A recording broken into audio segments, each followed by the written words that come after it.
প্রায় অর্ধেক রাত পর্যন্ত জেগে আবার সকাল হলে প্রত্যেক দিনের মতো সংসারের টুকটাক কাজে লেগে পড়তে হয়।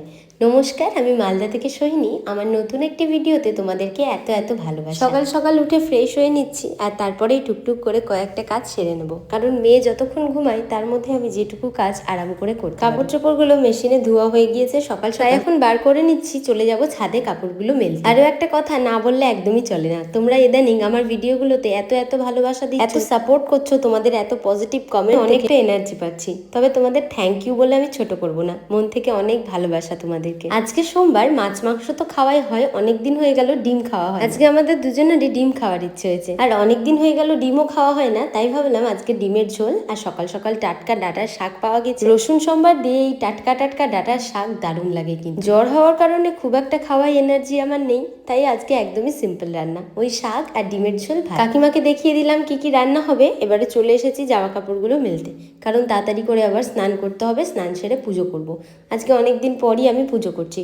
প্রত্যেক দিন তো মেয়ের বাবাই পুজোটা সেরে ফেলে, তবে আজকে ওর আর ইচ্ছে হয়নি, তাই ভাবলাম যে ঠিক আছে চলো আমি আজকে করে নিচ্ছি। কাপড় চোপড়গুলো মেলে আসার সময় ফুলগুলোও তুলে এনেছি, তাহলে আর বারবার করে যেতে হবে না। এইদিকে আমার মেয়ে উঠে গিয়েছে, এতক্ষণ তো বাবার কাছেই ছিল, ওর বাবা বেরিয়ে পড়লো এখন কাছের সাইডে, এখন আমি ওকে খাইয়ে নিয়েছি।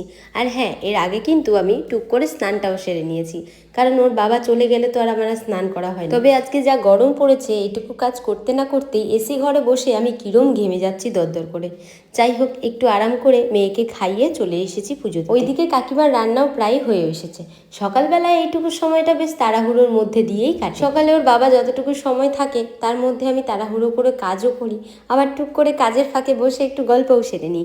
সব সময় তো আর কাজ করতে ভালো লাগে না, তাই না? কখনো মনে হয় যে দুজন মিলে একটু বসে সময় কাটাই। আসলে আগের মতো তো আর আমাদের অনেক অনেক সময় নেই, এখন মেয়ে হয়েছে, আমি আমার মতো ব্যস্ত সংসার নিয়ে, মেয়ে নিয়ে, আর ওর বাবা তো বরাবর নিজের কাজ নিয়ে ব্যস্ত। চলো, গল্প করতে করতে তো পুজোটাও সেরে নিয়েছি, আর আমার মেয়ে বসে বসে চুপ করে দেখছে যে মা পুজো করছে।